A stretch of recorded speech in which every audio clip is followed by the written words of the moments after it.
પ્લાસ્ટિકની બોટલ લીધી છે, તેની ઉપર એક ફુગ્ગો લગાડ્યો છે.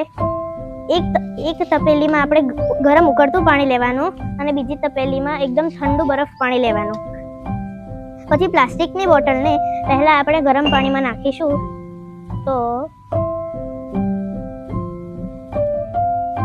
ગરમ પાણીની વરાળ બોટલમાંથી પસાર થઈને ઉપર ફુગ્ગામાં દબાણ ઉત્પાદન કરશે.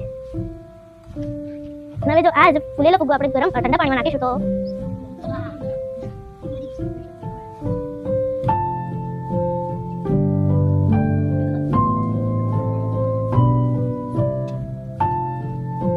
કારણ કે ગરમ કરે છે, તેથી તેની વરાળ બોટલમાંથી પસાર થઈ ઉપર ફુગ્ગામાં જાય છે.